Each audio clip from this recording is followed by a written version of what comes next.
Muito boa noite. Nós estamos dando início a mais um Diálogo AMSUR. Como sempre, os diálogos AMSUR são desenvolvidos e de responsabilidade do Instituto AMSUR, Instituto Sul-Americano para a Cooperação e a Gestão Estratégica de Políticas Públicas, e os diálogos AMSUR são desenvolvidos em parceria com o Fórum 21 e também com o portal Rede Estação Democracia. Hoje nós vamos tratar de um tema derivado de duas atividades que aconteceram bastante recentemente e que são atividades com sinais opostos, com sinais bastante trocados, né? Uma das atividades foi o desenvolvimento em Washington, nos Estados Unidos, da conferência que chamam de Conferência da Ação Política Conservativa, conservadora, né? CPAC, Conservative Political Action Conference, que contou com a participação de personagens centrais da extrema-direita americana, entre eles o Trump, mas também com personagens originários de lideranças da extrema-direita em várias partes do mundo. Teve, inclusive, participação brasileira, né, na figura do Flávio Bolsonaro, mas teve figuras de várias partes da Europa, da América Latina. O presidente Milei teve presente nessa conferência. Também, praticamente, quase que simultâneo, mas numa proximidade muito grande, também ocorreu em Bogotá uma outra atividade, que foi um encontro sobre o tema Reconstruindo o Estado de Bem-Estar nas Américas, né, que contou com setores progressistas originários de 10 países da América Latina, né, vários brasileiros, vários, né, da Argentina, do Chile, de vários países da América Latina, e que buscou discutir bastante o tema da segurança pública, né, como um tema transnacional que necessita de articulação entre os países, e que tem sido utilizado muito como uma das ferramentas, né, de fortalecimento da extrema-direita mundial. Para tratar desses dois temas, dos temas derivados desses dois eventos, nós contaremos aqui com a presença da Sandra Bittencourt.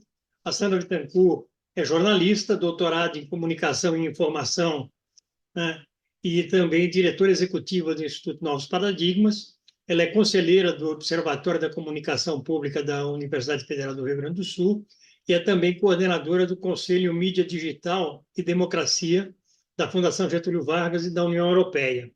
E teremos também conosco o professor André Kaiser Velasco e Cruz, que é professor do Departamento de Ciência Política da Unicamp, tendo sido professor da Universidade Federal de Integração Latino-Americana, a UNILA, né? E o André pertence ao Laboratório de Pensamento Político, PEPOL, e é diretor do Centro de Estudos Marxistas, o CEMARX, da Unicamp, e pesquisador associado do SEDEC, Centro de Estudos de Cultura Contemporânea, o SEDEC. Para dar início aos nossos trabalhos, eu vou solicitar que faça a abertura do mesmo o nosso presidente, o presidente do Instituto ANSUR, o Vicente Trevas. Vicente, com você, por favor. Muito obrigado, Granado. Muito boa noite, a todos e todas, e aqueles que posteriormente irão assistir esse diálogo, né? Então, o diálogo de hoje ele é muito importante porque é uma ocasião para que possamos fazer uma leitura compartilhada sobre eventos conjunturais, mas que são profundamente sinalizadores de tendências, né? Então, o evento acontecido nos Estados Unidos, o Wash, Maryland, né? E o evento ocorrido em Bogotá são muito sinalizadores, né? E numa conjuntura de várias sinalizações. Se nós olharmos para 30 dias ao nosso redor, nós vamos encontrar a Conferência de Paris, né, convocada pelo presidente francês, sobre o apoio à Ucrânia, né? Nós tivemos recentemente o Festival da Juventude na Federação Russa, naquela cidade que sediou os Jogos Olímpicos, e nós tivemos em Moscou também um conjunto de encontros de atores do Sul Global sobre o mundo multipolar que está em formação, né? Então, nós estamos vivendo, primeiro, um momento de um crescimento das tensões geopolíticas mundiais, né? E, ao mesmo tempo, esses acontecimentos eles são sinalizadores de várias tendências e várias possibilidades, né? E, nesse sentido, nós temos a felicidade de contar com a participação hoje da Sandra Bittencourt, né, e do André Velasco e Cruz, porque são duas pessoas que poderão, pelo seu histórico, pelas suas trajetórias, trazer considerações importantes para o nosso diálogo desta noite, né? Então, com essas introduções, eu passo o comando do nosso diálogo ao Granado, desejando a todos uma boa interlocução. Muito obrigado, Vicente. Eu vou, então, passar já imediatamente para Sandra fazer sua fala inicial, e aí depois eu passo também para o André. Sandra, por favor, com você. Então, boa noite. É uma honra estar com vocês aqui para a gente fazer essa discussão tão importante, oportuna quanto complexa, né? E eu acompanhei, fui uma das convidadas deste evento, deste encontro, promovido pelo PNUD e outros parceiros em Bogotá, com o sentido de analisar a segurança pública como chave para esse resgate dos estados de bem-estar em toda a região ali da América. É claro que meu ponto de observação, o ponto que eu trago aqui para vocês, pelo meu campo, que é o da comunicação, pelo meu objeto de pesquisa, que é o de investigar como se conformam hoje os debates públicos e quais são as disputas simbólicas que estão envolvidas e como todos os dispositivos tecnológicos e esse novo ambiente digital favorece determinados discursos e estratégias, é um pouco daí o meu olhar que eu trago aqui para vocês e que posso relatar a vocês que foi um consenso de todos os que ali discutiram do quanto é importante prestar atenção para essa dimensão, né, simbólica e de disputa simbólica em torno, né, dos discursos, das estratégias de discurso. E aí, nesse sentido, a segurança pública ganha uma relevância muito especial. A gente fez uma discussão ali, olhando, né, para as condições da América Latina, da América Central, enfim, como o Granado disse, foram 10 países participantes, tinha 2 participantes dos Estados Unidos, o Império também se fez presente desta vez, e a gente tinha ali Uruguai, Argentina, Peru, México, Chile, Guatemala, enfim, vários países, e claro que dois temas dominaram o Brasil, por ser o Brasil, né, que é esse gigante que também é farol aí para o que acontece, né, no continente, mas os fenômenos da extrema-direita, né, tanto na Argentina, quanto, já que o assunto era segurança, quanto em El Salvador, né, com o presidente Bukele, eleito com 85% dos votos, e tendo como carro-chefe dessa aceitação, né, o seu discurso e a sua ação punitivista e forte no âmbito aí da segurança, né? Ele construiu a maior prisão do mundo, para 40 mil detentos. Então, o que se buscou discutir ali, né, naquele encontro? Primeiro, se chegar a um consenso, criar alguns princípios em torno desse tema, reconhecer uma história problemática da esquerda na relação com o aparato de segurança pública e com o próprio tema segurança pública, buscar um enfoque progressista para esse assunto e consensuar que não pode se tratar de uma política setorial, né? Que ela precisa estar concebida, né, de outro modo e demanda a cooperação, né? Nenhum dos países ali presentes consegue dar conta sozinho, de maneira desarticulada, do crime, né, organizado que hoje toma conta e se enraizou em vários estados, né, da região, né? Em muitos sentidos, e alguns de uma maneira mais grave, domina completamente, e de vários modos, né? Com seus recursos e com a sua oferta para uma região bastante empobrecida, com poucos recursos para dar conta ali de vigiar suas fronteiras e de fazer a proteção do que o crime organizado acessa nesse poderio todo, seja pelo tráfico de pessoas, pelo tráfico de drogas, pela exaustão, uso e tráfico dos recursos naturais, pelo próprio dinheiro que circula. Então, cada país ali com as suas características, com as suas especificidades, mas todos reconhecendo, então, esse problema. Do ponto de vista do Brasil, a gente teve Tarso Genro, que preside o INPE, que vem trabalhando há muito tempo, né, esse tema, né, tendo sido ministro da Justiça e tendo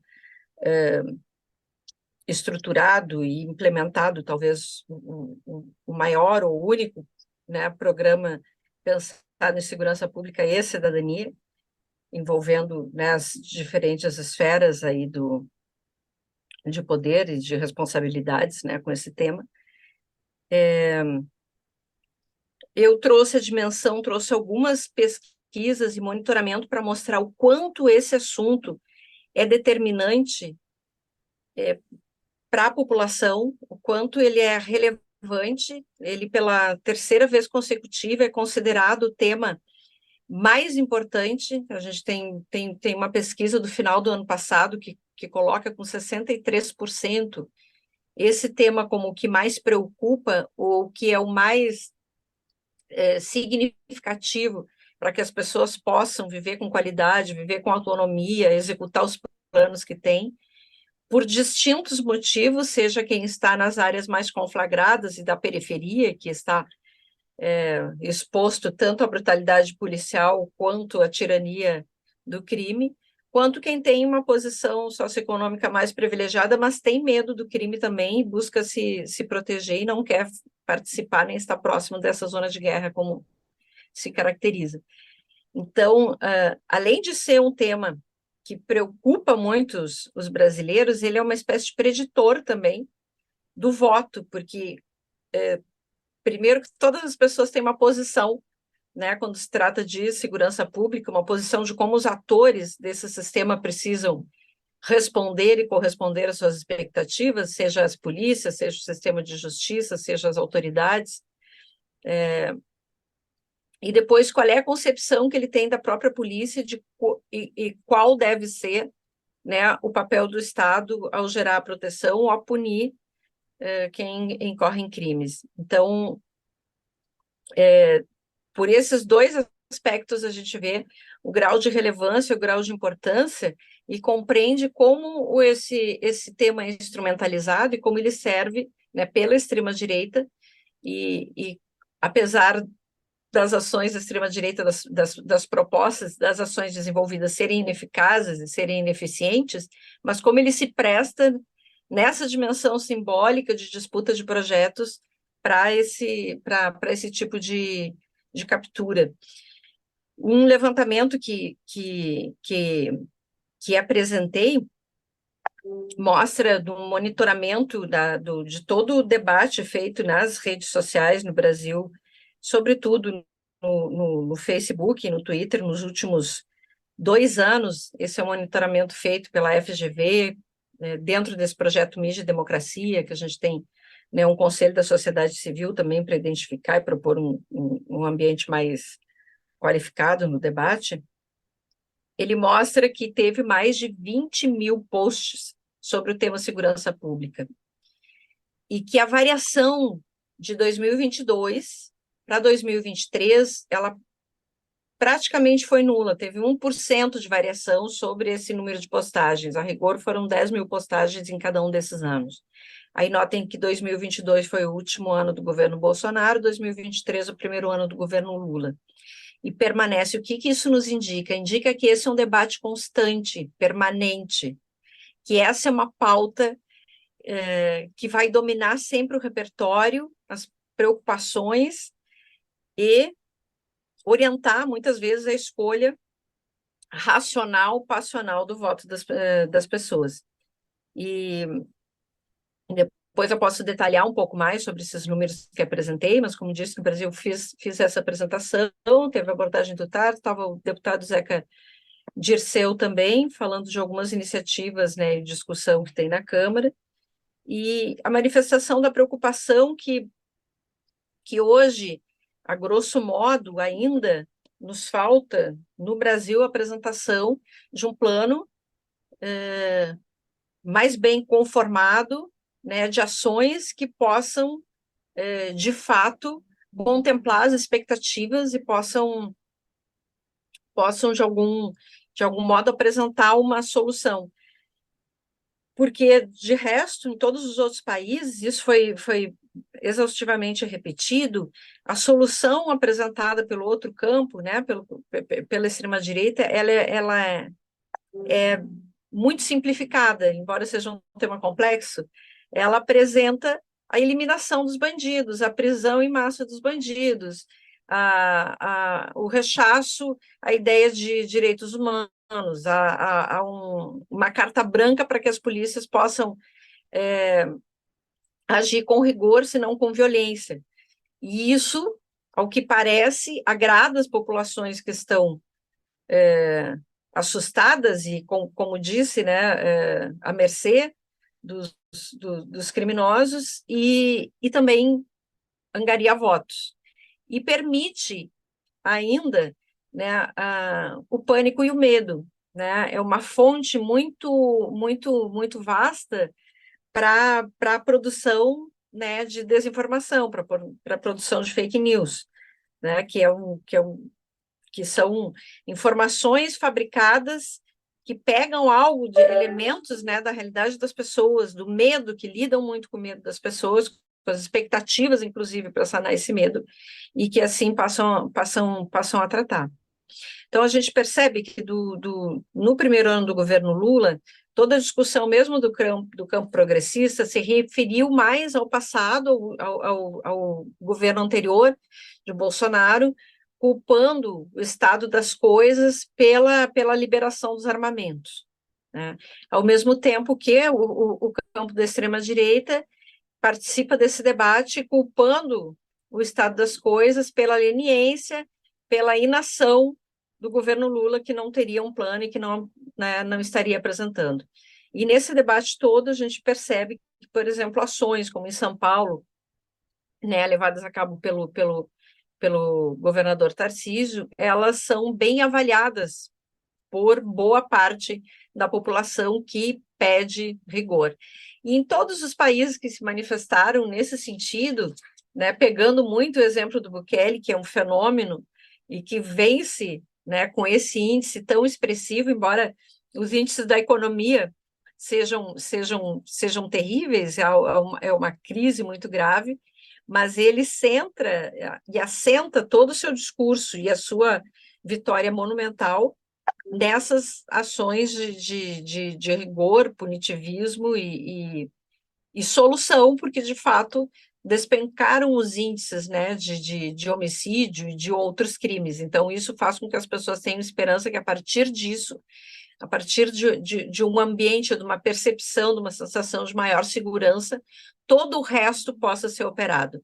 E essa não é uma percepção que só tem lá, essa é uma percepção que tem em vários outros países, que tem, inclusive, aqui no nosso. Como disse, é um assunto sobre quais todo mundo tem uma opinião, e é um dos que mais preocupa é um tema que é muito determinante para a vida cotidiana das pessoas, para que elas possam se planejar, para que elas possam circular, para que elas possam se despreocupar com os filhos, trabalhar, estudar, enfim, todas as outras, as demais atividades ficam dependentes desse tema. Bem, e aí é um tema que é difícil de consensuar em vários aspectos. Uma das estratégias desse encontro foi justamente olhar para experiências bem-sucedidas, né, para experiências que foram levadas a cabo e que trouxeram algum tipo de retorno, para ver onde elas podem ser aplicadas e, sobretudo, para ver de que maneira seria possível articular todas essas questões no sentido de que toda a região pudesse se beneficiar e reconhecendo que é isso, que não é mais uma política paroquial, que ela não está circunscrita a um tema doméstico, que assim como o dinheiro e a organização do crime se movimenta, né, em rede e abastece, né, redes criminosas e também, né, políticas fascistas, é necessário que o campo progressista também se articule do mesmo modo, considerando ainda a segurança e a paz social como um direito fundamental, e a partir daí derivar tudo isso. Bom, um dos problemas para que essa ideia, né, que até parece um tanto utópica, né, funcione no continente que é o mais violento do planeta, que tem os piores índices, de desigualdade, que tem largas fronteiras também, que tem recursos naturais cobiçados e que tem estruturas, né, do crime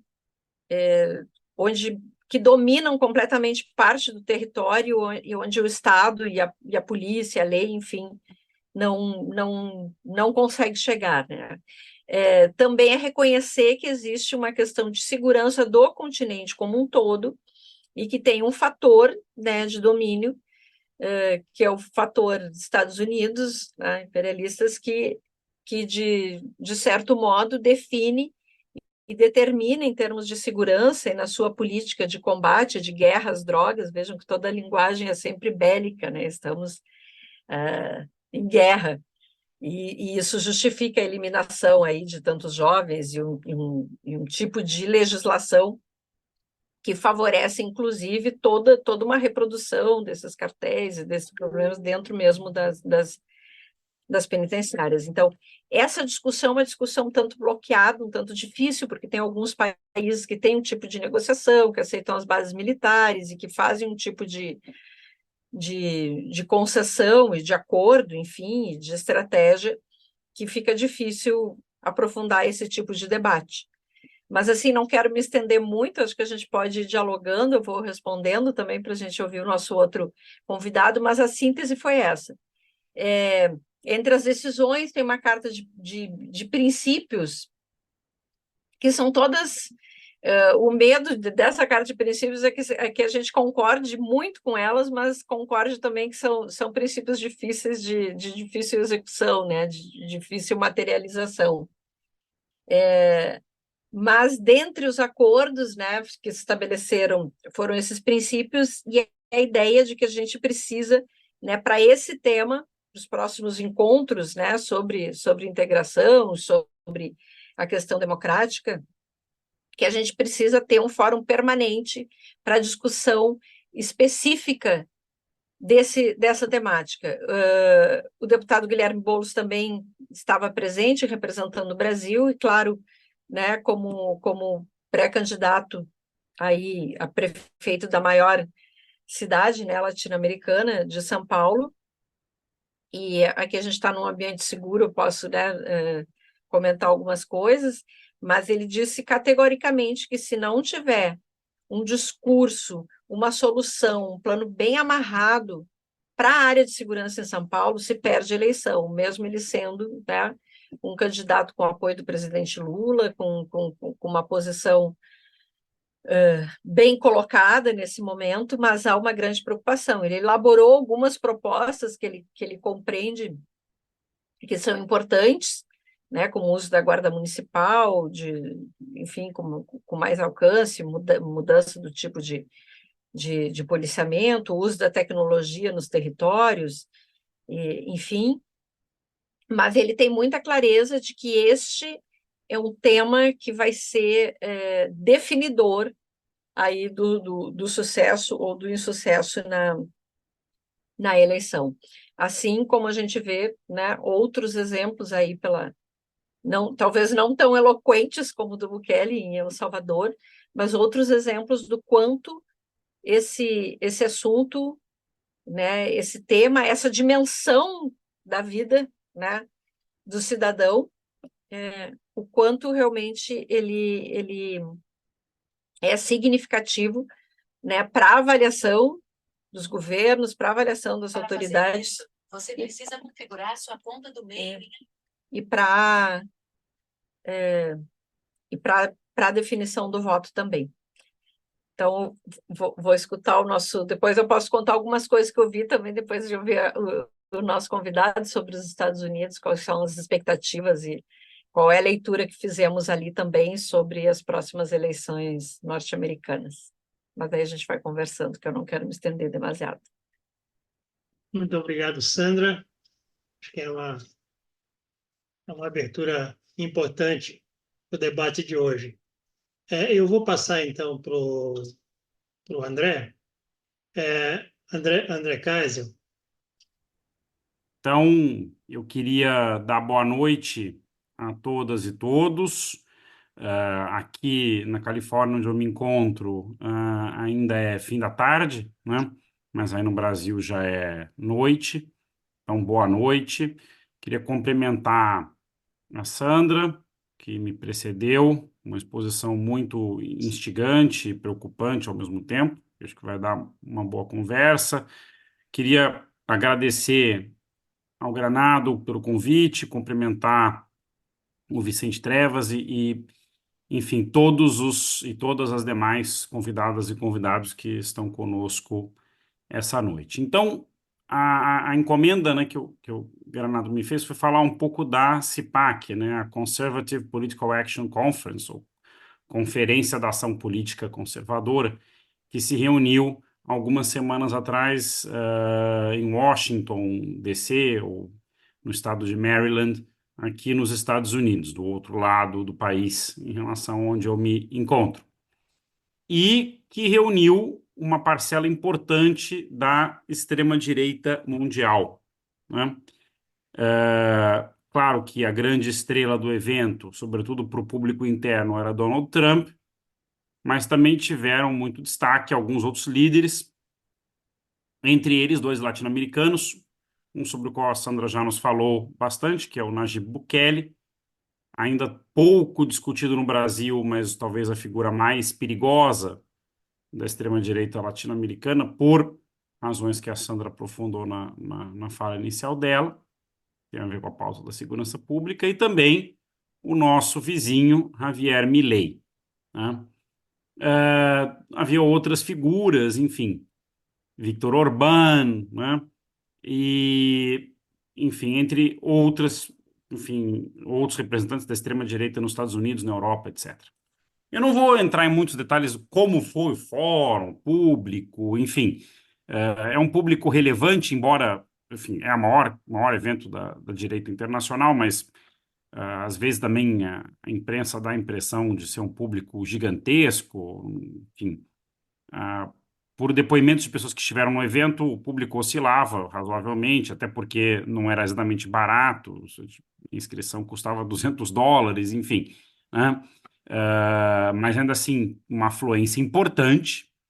Mas acho que o peso dele é um peso qualitativo, é porque ele realmente reúne, né, uma massa crítica desse campo político, que possivelmente hoje seja, infelizmente, o campo político mais dinâmico nas democracias liberais capitalistas, né?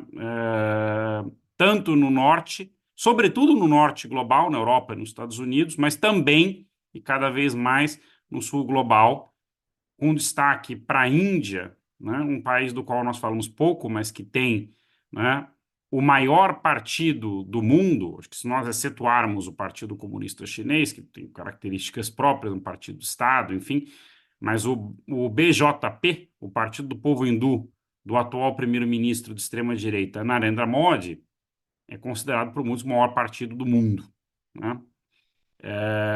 Mas também aqui na América Latina, né?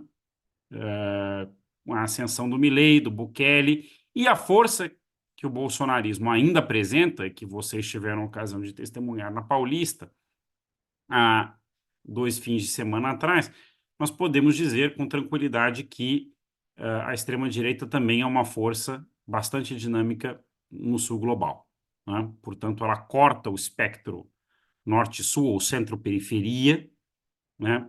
E talvez hoje se não o fator, um dos fatores de instabilidade no cenário internacional. Eu diria que ela, ao mesmo tempo, é fruto dessa instabilidade, mas ela também impulsiona, né? Também aprofunda essa instabilidade, né? Vamos tentar entender um pouco o porquê, né?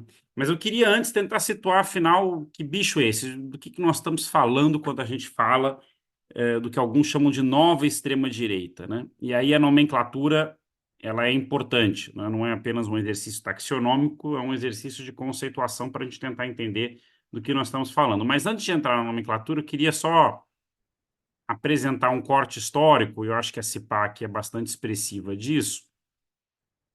E eu queria começar aqui me remetendo a um livro já não tão recente, mas relativamente recente, publicado na Argentina em 2021, né, por um jornalista, historiador, intelectual público chamado Pablo Stefanoni. Foi traduzido aqui no Brasil pela editora da Unicamp, e o título em espanhol é muito interessante, né? É uma pergunta. La rebeldía se volvió de derecha? Né? A rebeldia se tornou de direita? E ele começa o livro fazendo um pouco um contraste entre a geração da direita internacional, né, na origem da CPAC, nos anos 80, e o que a CPAC se tornou hoje na segunda, terceira década do século XXI. E ele está pensando num contraste entre, de um lado, a direita que foi historicamente representada por Margaret Thatcher e Ronald Reagan, lá atrás, há 40 anos atrás, nas origens do que a gente chama, né, de neoliberalismo, e a extrema-direita, cujo principal representante hoje no mundo é Donald Trump. E poderíamos acrescentar, como ele faz no livro, Bolsonaro, e também esse personagem, na época ainda pouco conhecido fora da Argentina, que estava apenas começando a sua ascensão política meteórica, Javier Milei, né? Tem continuidades, mas há também algumas descontinuidades importantes. É bom lembrar que Thatcher e Reagan também representaram rupturas e mudanças importantes na sua época, ao promoverem uma síntese entre o liberalismo econômico e o conservadorismo político e cultural. Mas, claramente, hoje, né, o que predomina na extrema-direita não é o padrão thatcherista reaganista. Esse é ainda o padrão que predomina na chamada direita tradicional. A direita representada pelo, né, pelo Partido Conservador Inglês, né, ainda em alguma medida pelo Partido Popular Espanhol, né, pelo PSD em Portugal, que acaba de ganhar as eleições, né, pelo que foi, em alguma medida, a coalizão tucano-pefelista no Brasil, em algum momento, né? Enfim, né? Ainda com oscilações, porque alguns desses atores têm outras origens, o PSDB não tem essa origem, por exemplo, no Brasil, era um partido de centro-esquerda na sua origem, assim por diante. Mas, digamos, o neoliberalismo se tornou hegemônico, né? E dava um pouco a tônica desse campo político das direitas. Isso mudou, porque atores políticos que eram marginais nesse período hoje são centrais e dão a tônica do campo das direitas no mundo, inclusive absorvendo a direita tradicional. Acho que o melhor exemplo é o próprio fenômeno Trump no Partido Republicano. E estar nos Estados Unidos nesse momento foi muito interessante para observar essas prévias, como ele passou um trator em cima da Nikki Haley, né?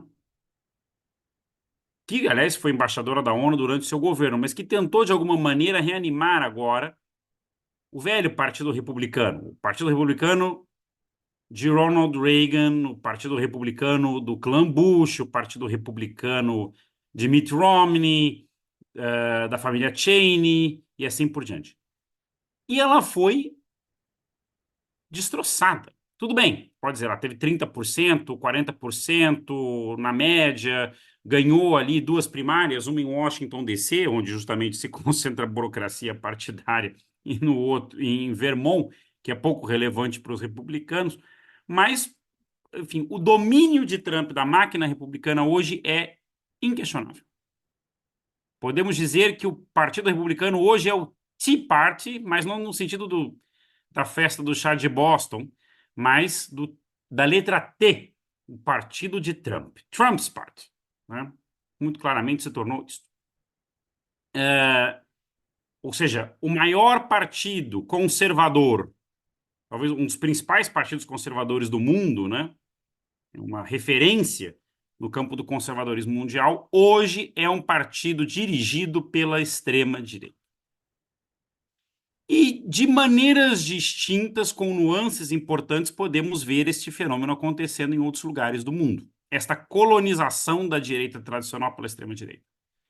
Então, por exemplo, como o PP espanhol, né, dá uma guinada à direita dinamizado pelo Vox, que veio de dentro do próprio PP.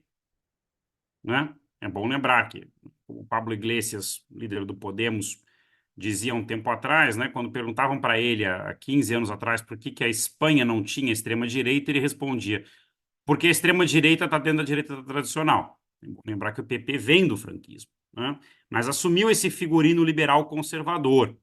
Né.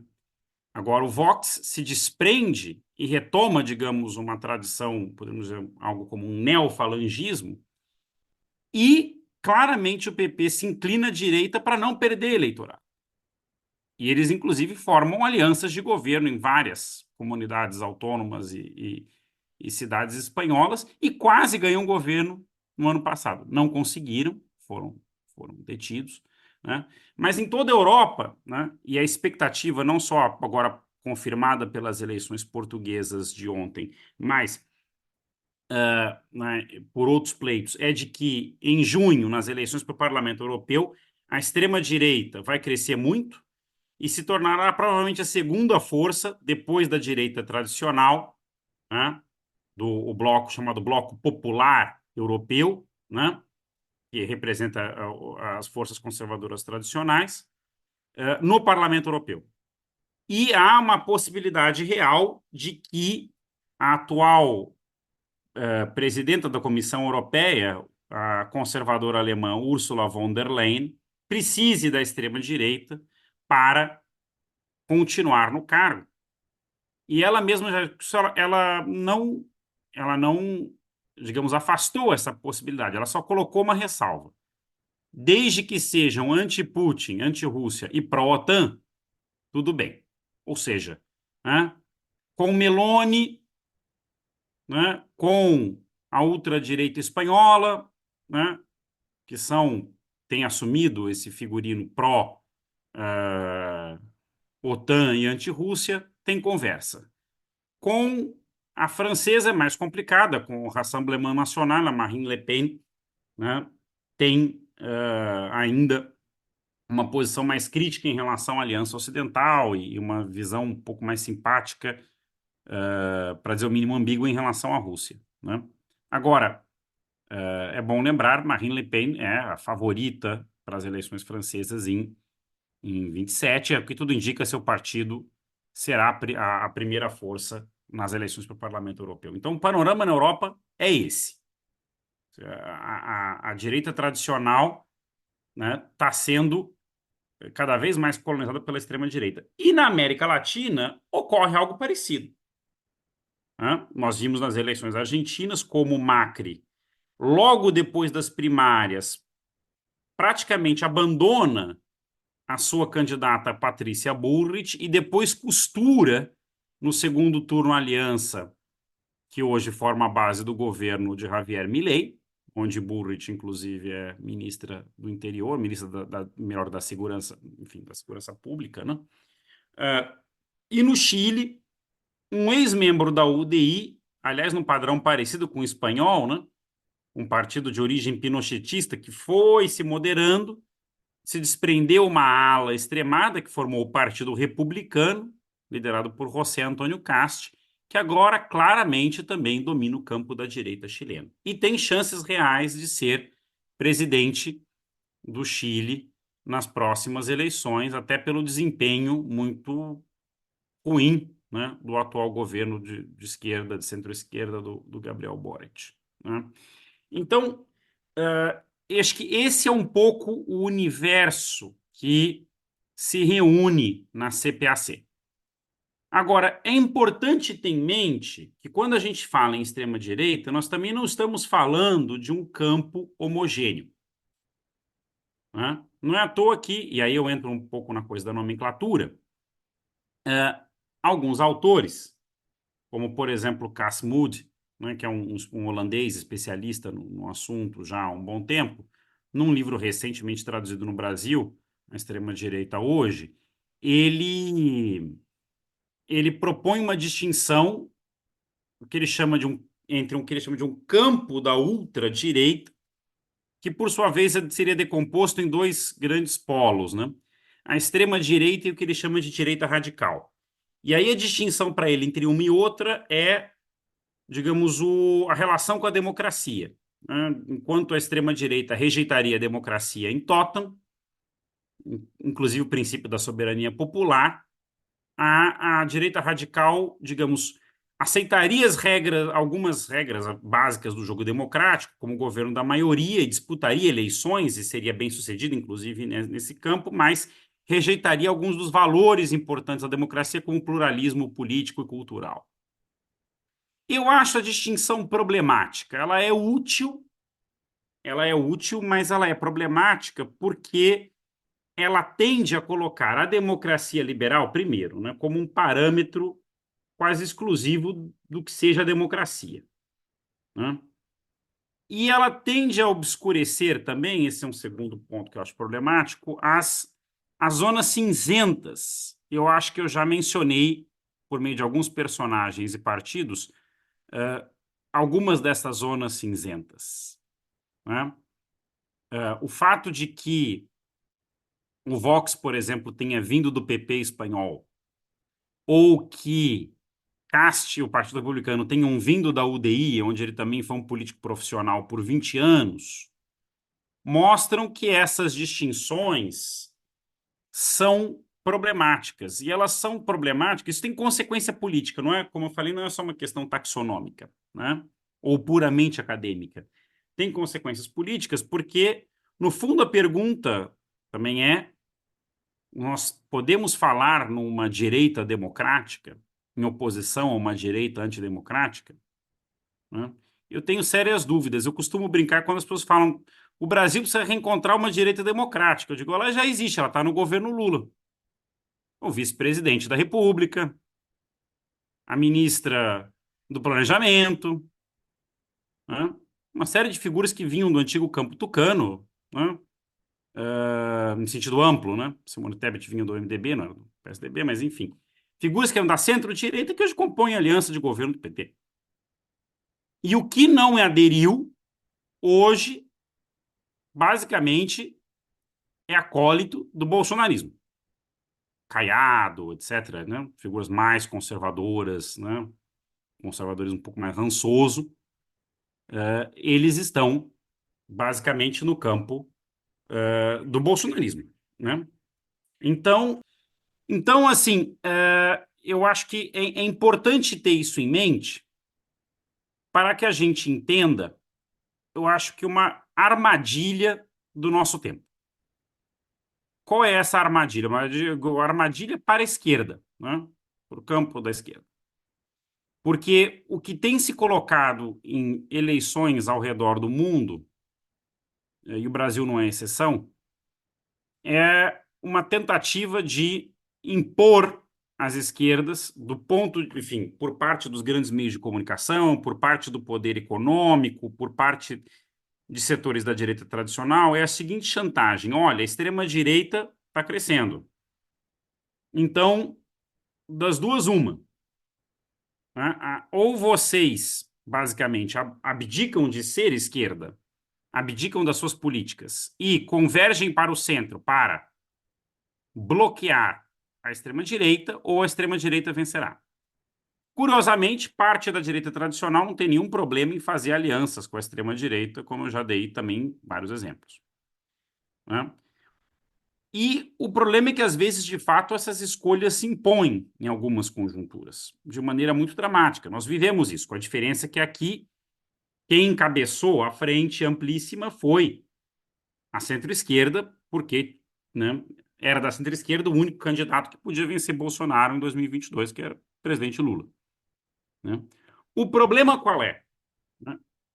As políticas, digamos, ditas centristas, e aqui é sempre bom lembrar que centro não é é um conceito, por definição, posicional em política, e mais ainda do que esquerda e direita, né? Ou seja, a ideia de um centro como um lugar absoluto é uma miragem. Né? O centro político hoje, pela própria emergência da extrema-direita como um ator popular, né, com forte capacidade de mobilização, o centro se deslocou à direita. E as políticas econômicas, sobretudo, preconizadas, né, por essa retórica da moderação e do compromisso, são aquelas que acabam alimentando, muitas vezes, o descontentamento social do qual se nutre a extrema-direita. Né? Quer dizer, o império da austeridade fiscal, né? A desregulamentação de direitos trabalhistas, a margem quase ausente ou mínima para a realização de políticas sociais mais fortes, né, no sentido redistributivo, para não falar nos problemas de segurança pública que a Sandra abordou. Eu não teria competência aqui para abordar, mas, enfim, a combinação de tudo isso aponta para um desgaste profundo do tecido social por conta do capitalismo selvagem em que nós vivemos, né? E numa época de incertezas profundas, né? A extrema-direita vende às pessoas certezas. E eu acho que por isso, inclusive, que ela cresce. E essas certezas não são, eu diria, inclusive, o termo adequado não é nem tanto conservador, o conservadorismo. Não são certezas conservadoras, eu diria que são certezas reacionárias. Né? No sentido do anseio do retorno a um passado em que as coisas eram melhores, em que havia ordem, em que havia respeito, em que havia hierarquia, em que cada um sabia o seu lugar, e assim por diante. E isso tem um apelo não apenas para classes dominantes ou para as classes médias, tem apelo também nos setores populares, em grande medida por motivos que a Sandra já abordou, sobretudo no que diz respeito à violência. Então, eu acho que esse é o drama do nosso tempo. Quer dizer, como pensar uma política democrática radical e que recoloque, né, a democracia econômica e social na agenda como única saída para realmente poder derrotar a extrema-direita. Porque apelos genéricos à democracia e à defesa do pluralismo da democracia liberal não me parece que a longo prazo funcionam. Conjunturalmente podem funcionar, mas nós estamos vendo como digamos, vitórias baseadas apenas nisso têm tido vida curta. Né? E, ao que tudo indica aqui nos Estados Unidos, aonde, inclusive do ponto de vista da política econômica, o governo Biden foi bem, tem ido razoavelmente bem. Ao que tudo indica, né, o Trump tem uma chance muito real de vencer a eleição. Eu não vou ter tempo de fazer essa análise, depois a gente pode conversar na hora do debate, das perguntas, mas até pelas peculiaridades do sistema eleitoral americano, a chance da vitória de Trump é bastante real. em que pese o relativo sucesso de Biden, por exemplo, no sentido de conter um pouco a inflação que ele mesmo ajudou a gerar com a guerra na Ucrânia, enfim, também como efeitos da pandemia, aumentar salários, enfim, promover uma certa política distributiva, um certo keynesianismo, né, renovado, mas o descontentamento, sobretudo pela combinação do custo de vida ainda muito alto, né, com a onda migratória, tem levado, e essa insegurança generalizada que grande parte da população sente em relação ao futuro, continua alimentando a base trumpista, ao mesmo tempo que a base democrata nunca esteve tão dividida, sobretudo no que diz respeito à política externa. Israel, Palestina, etc, etc.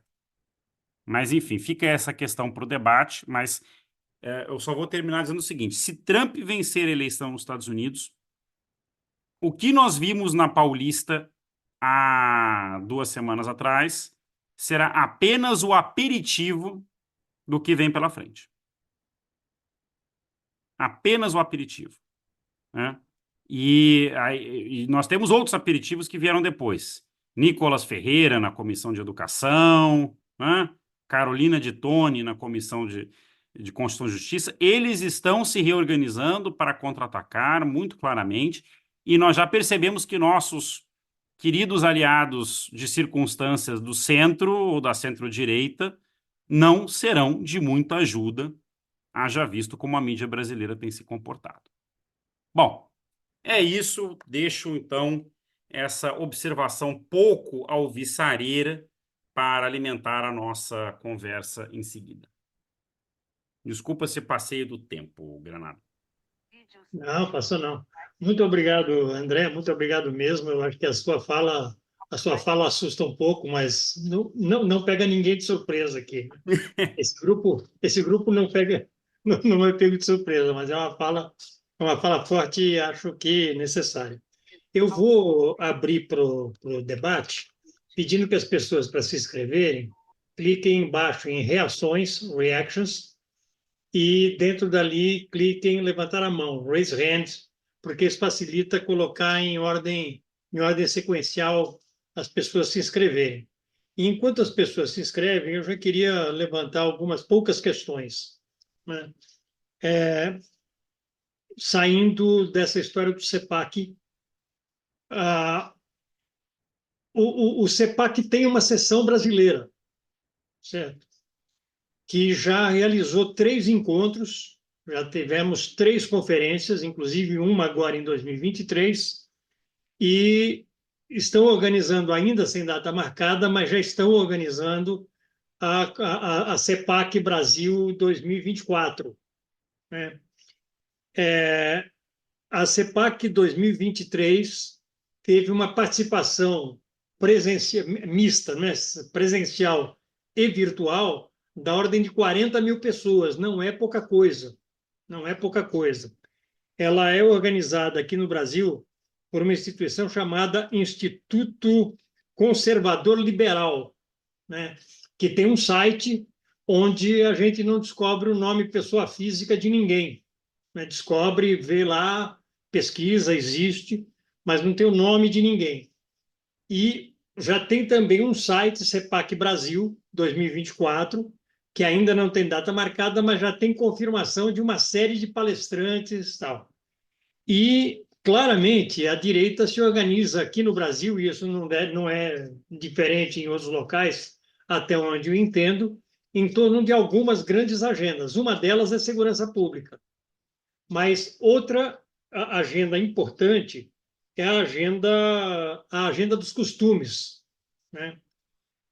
Que é uma agenda relativamente universal.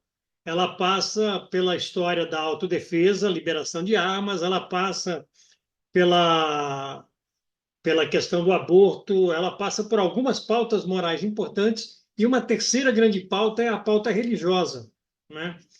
E aqui no Brasil, algumas igrejas, particularmente a Igreja Universal do Reino de Deus, onde isso é mais definido, mais orgânico, né? Vem desenvolvendo um projeto de poder né, em torno de ações, de ações bastante específicas, bastante claras.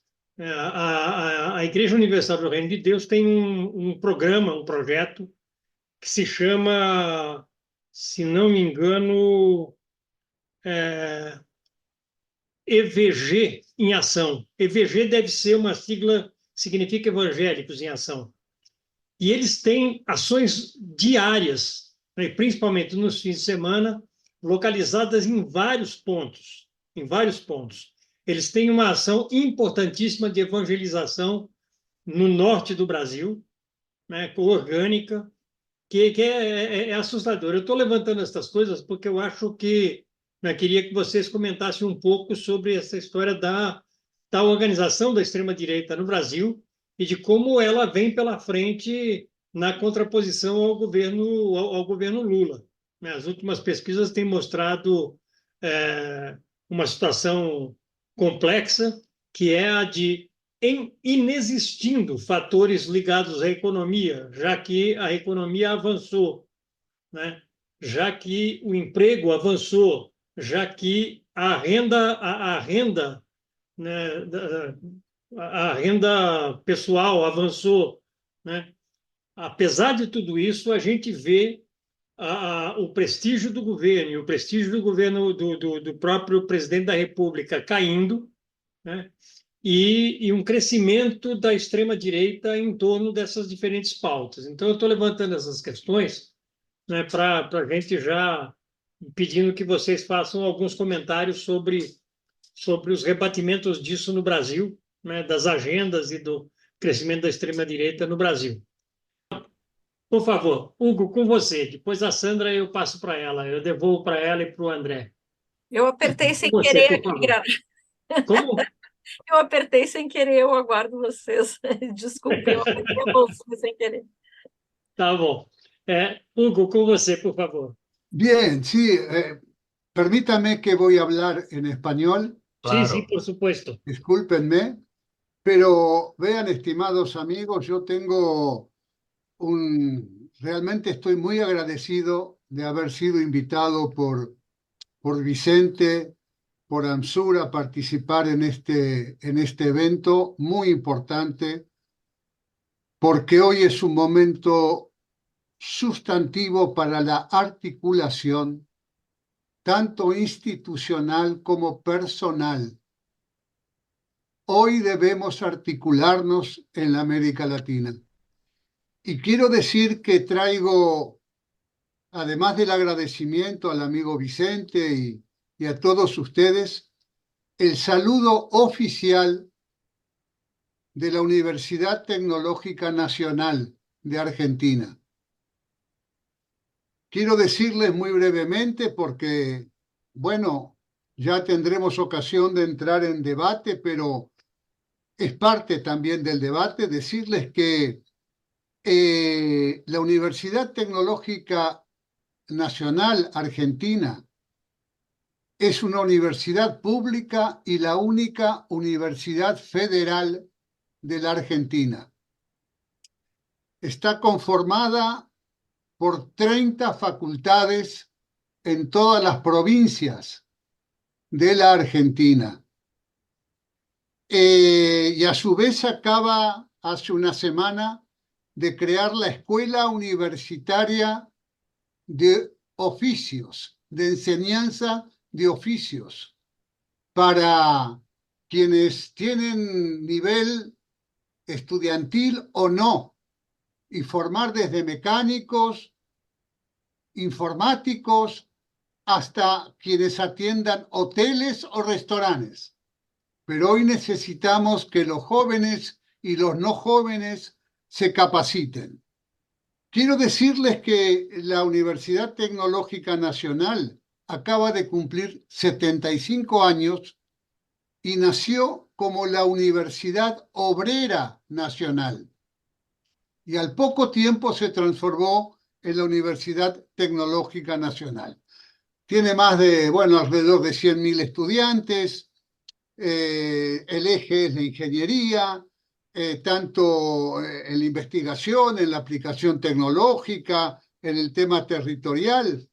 y naturalmente poder vincularnos. Y después de haber escuchado a Sandra y a André, y por el diálogo que tuvimos con Vicente, nos parece políticamente muy importante que oficialmente el rectorado de la universidad me haya encargado que les transmita el saludo y la disposición a la interacción. Así que, más que entrar en los detalles, me parecía que transmitirles esto era una pequeña contribución al esfuerzo que ustedes están realizando. Así que muchísimas gracias y bien, que trabajemos juntos. Un gran abrazo a todos y a todas. Muchas gracias mesmo, Hugo. Peço então ao Vicente para fazer suas colocações. Obrigado, e também obrigado ao meu querido amigo Hugo Vasquez, né? E eu queria fazer duas indagações, uma para a Sandra e outra para o André, né? Sandra, não só em Bogotá, mas em outras atividades, né? E principalmente através da reflexão do nosso querido companheiro Tasso Genro, a equação da segurança pública está ficando mais complexa, não só em si, mas em relação a outras dimensões, como é a segurança do Estado e a segurança das instituições, né? Porque, na verdade, no caso brasileiro, está muito patente de que a dinâmica da nossa segurança pública ela tem muito a ver com o que aconteceu a partir da ditadura militar, né, com a concepção militar da segurança pública, né, inclusive baseada no conceito do inimigo interno e, portanto, baseada no conceito da guerra e não da pacificação, né? Portanto, evidentemente que para o grande público, para a cidadania, para as pessoas, elas querem resultados, né? Mas nós temos que ter uma capacidade de entender que esses resultados expressam o desafio de processar equações complexas, né? Aí eu queria que você pudesse comentar um pouco como essa dimensão de segurança pública, segurança institucional e segurança do Estado, né, na dinâmica, inclusive, de um Estado do bem-estar social, está sendo alimentada nesses encontros que nós estamos aí realizando, que você tem participado, né? André, você coloca algumas coisas muito importantes e muito grato pelas suas reflexões, né? E você coloca uma agenda que era importante podermos explicitá-la e enfrentá-la, que é a armadilha do nosso tempo para as esquerdas, né? Então, eu acho que essa questão é importante. E um outro elemento dessa complexidade é que você observou com muita pertinência que o discurso e a ação da extrema-direita propõe, pela simplificação, certezas, né? E como no nosso discurso nós queremos tornar as coisas complexas, né? As ambiguidades muitas vezes possam atingir as pessoas, né? Não saber claramente onde é que nós queremos chegar, né? E essas certezas face ao descontentamento das pessoas, né? Então, é uma alternativa às incertezas, né? Então, como é que nós poderíamos, você entende, enfrentar, quer dizer, a equação dessa armadilha do nosso tempo, né? Porque nós sabemos que a ação prática, o combate, a luta, o confronto, nos obriga a simplificar. Mas uma coisa é simplificar achando que não estamos simplificando, outra coisa é simplificar sabendo que é um momento tático, é uma ação tática a ser desenvolvida, né?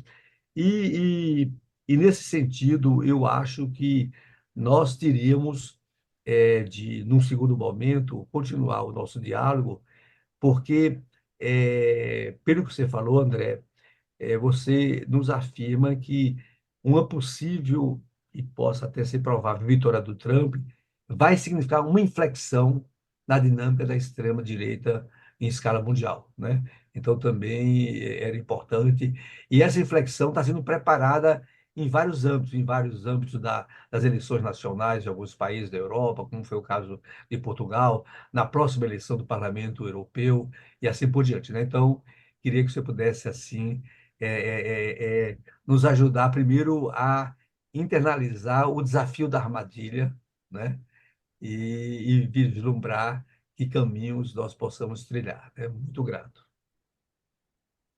Muito obrigado, Vicente. Não tem ninguém inscrito, eu pergunto se mais alguém ainda quer fazer uso da palavra. Bom, Ricardo Guterman. Queria fazer algumas questões. Está dando para ouvir que estou no celular? Não sei se está bom. Sim, tá ótimo. Tá.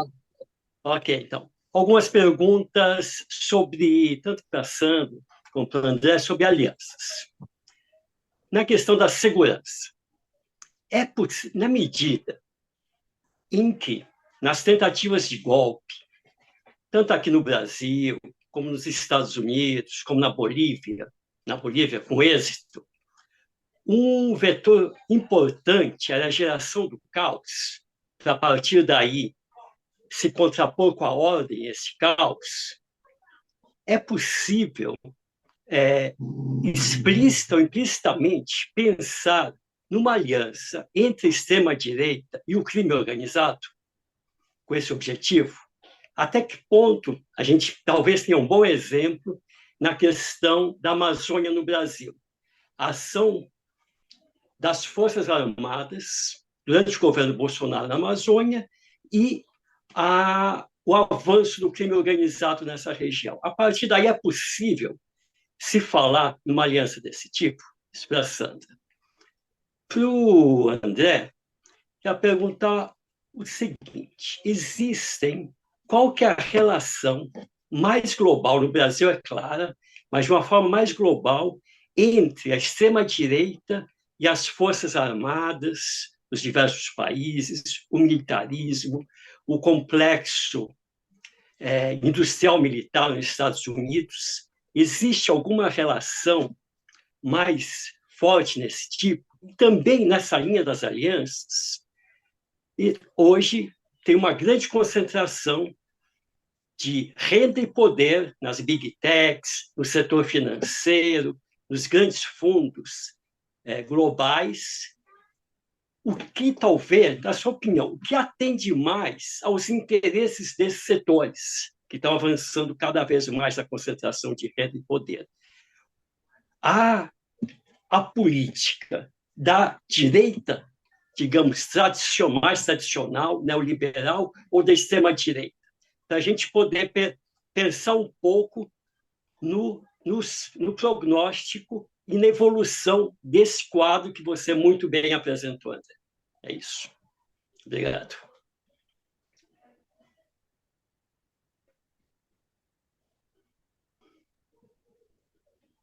Está fechado, Granado, o teu microfone.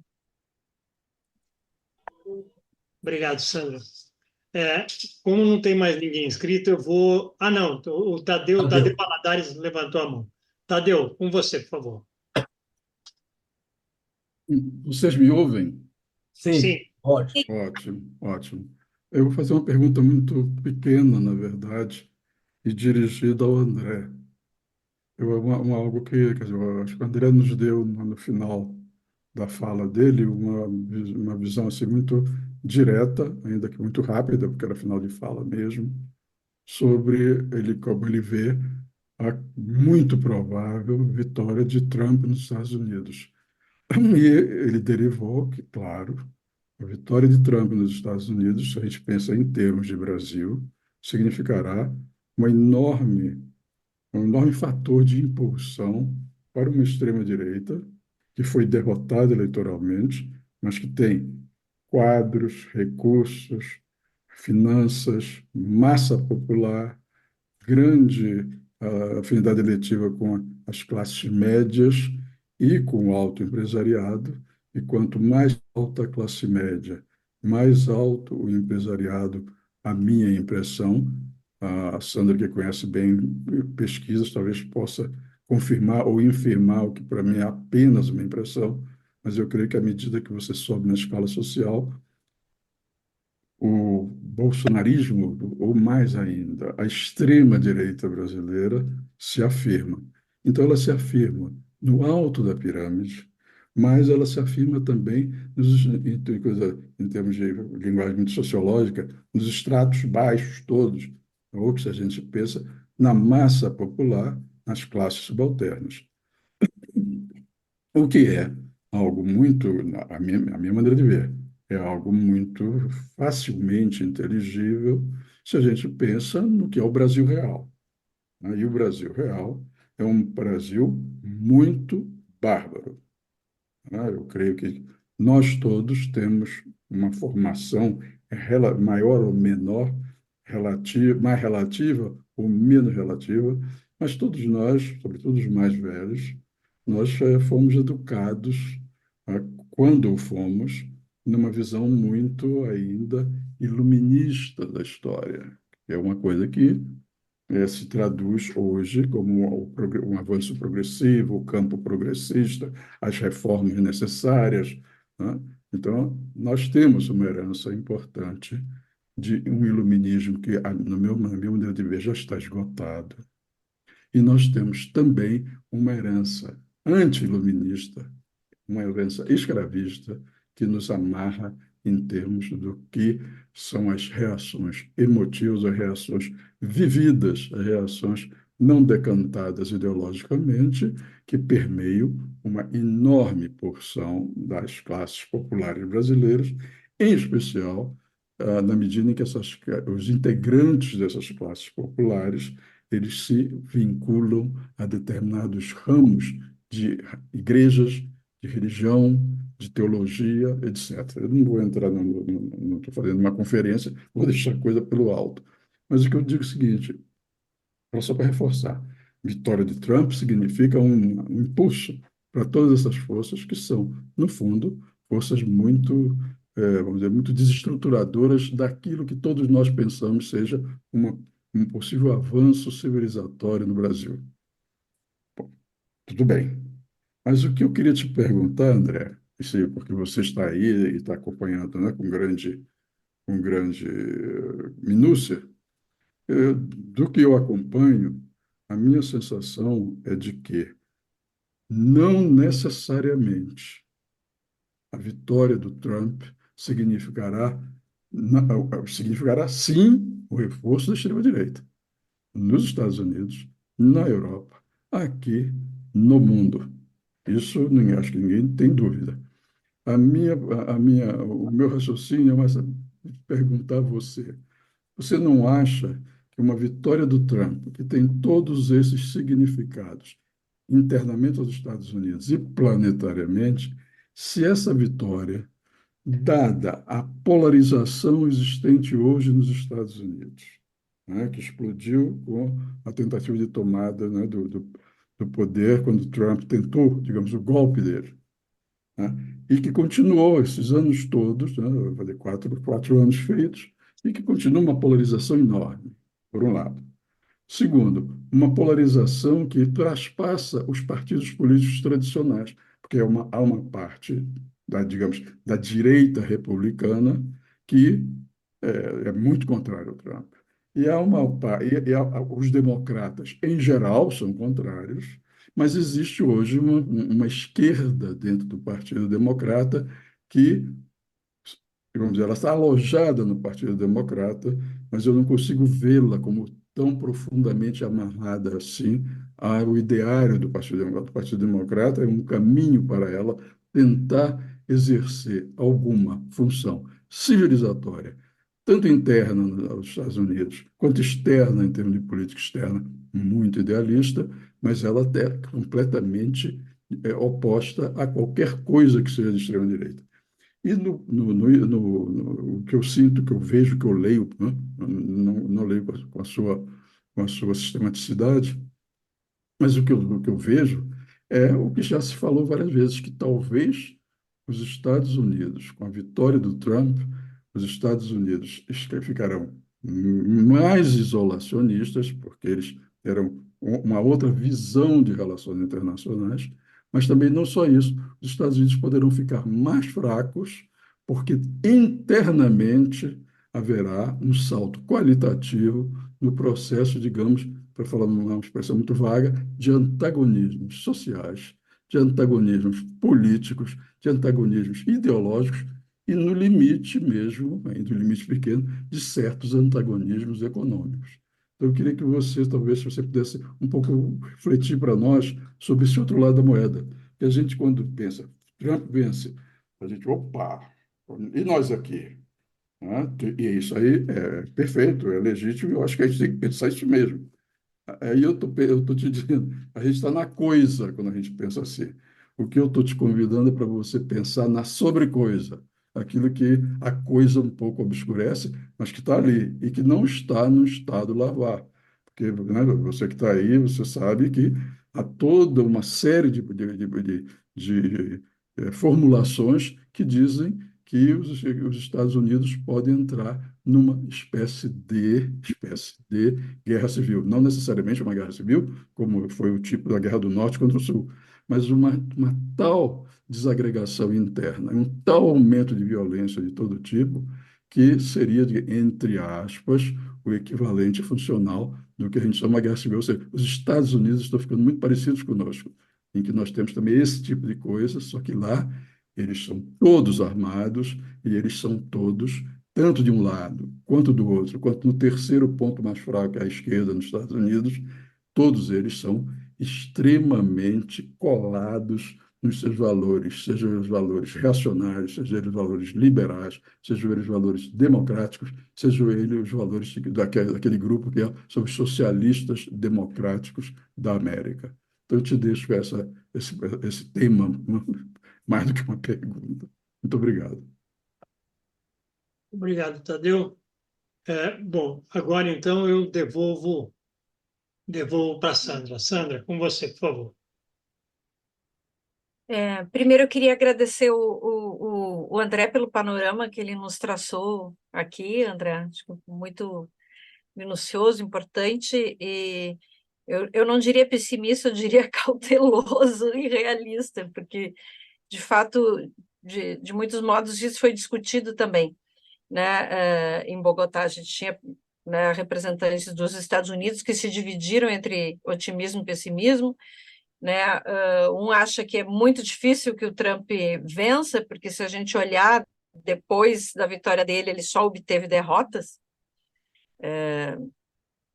e que ele não teria, então, força suficiente para reverter isso para além, né, dos seus adeptos, que creem que quem ganhou de fato a eleição foi ele, mas reconhece as fragilidades do Biden em vários sentidos, né, um pouco pela inação, um pouco pela senilidade que ele demonstra, e parece que isso pega bastante, e sobretudo pelo tema da imigração, né, que foi oferecido para que a Kamala cuidasse, então ela ficou sem condições também de ter um outro desempenho e talvez ter sido ela a escolhida, e aí, no caso de não ser ela, muito difícil passar por cima de uma mulher negra e tal, então ficou mesmo o candidato Biden. Estou contando um pouco do debate que se produziu aí olhando para isso, mas o quanto seria danoso e o quanto teria reflexos ruins a eleição do Trump para essa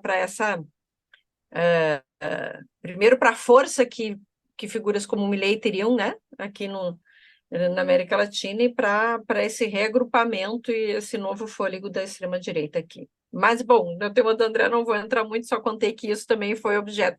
Foram muitas discussões sobre essa eleição, sobre o que fará Milei, e aí aproveito para dar para agradecer, querido Hugo, muitas gracias por el saludo oficial esse que nos traz, y decirte que sí nos interesa, creo que necesitamos muchísimo cada vez más esta articulación y cooperar y intentar pensar juntos estos temas Entonces, sí tenéis aquí también en el Instituto Nuevos Paradigmas un compañero ahí para que pensemos, hasta porque la universidad ahora en Argentina, bajo mi ley, está sob ataque, como estuvimos nosotros aquí con Bolsonaro. El tema del presupuesto y del ataque que va a hacer ya se dibuja aí, não? Entonces, muitas graças, Hugo. Bom, eu fiz aqui umas anotações, vou tentar ser breve. Vou começar contigo. Primeiro, eu quero fazer uma correção, que eu disse, olha, em 2 anos foram 20 mil posts. Não, gente, 20 milhões, o que dá a dimensão do quanto esse tema ele é importante, candente e relevante. E a gente tem que compreender também que a percepção e a compreensão das pessoas do que é segurança pública, do que é segurança, ela é bastante alagada. Então, ela captura também temas de costumes, eles se cruzam, pauta religiosa, temas de costume e segurança. Vou dar alguns exemplos. Dessa quantidade enorme de postagens, a gente tem com maior apelo, com maior relevância e quantidade, é a violência contra a mulher. Então, foi uma pauta que foi de maneira recorrente, politizada durante esses 2 anos, e cuja violência contra a mulher, ela aparece muito. Contra a mulher, violência nas escolas e contra as crianças. Só que os campos, eles se apropriam disso, claro, como disse a direita, de maneira reacionária, sim, concordo com o André, não é conservadora, é reacionária mesmo, simplificada e mentirosa, porque a mentira, ela permite também simplificação. Você diz qualquer coisa que não precisa ter, né, uma consequência e uma complexidade, né, que é própria da realidade dos acontecimentos. Então, o que a gente percebe que muitas vezes, no caso das questões de violência contra as mulheres, né, o campo progressista, ele tem uma forma de discurso e também uma fragmentação por as questões de gênero, de linguagem, de lugar de fala, que muitas vezes não contempla a mulher da periferia, a mulher simples, que quer voltar do culto e não ser roubada no seu celular, e que quer orientar as filhas, os filhos, mas ela não quer tratar de patriarcado e de outras terminologias que são estranhas, né? E que, inclusive, muitas vezes agridem as crenças que ela tem do que é ser, né, desse universo feminino dentro da religião dela, da comunidade dela. Mas é a pauta de violência que mais aparece, né? Mais significativa nesses levantamentos. E aí entram, inclusive, pontos como, por exemplo, o aborto, que daí a gente poderia pensar, é costume, não, é tratado por um campo como assassinato de bebês.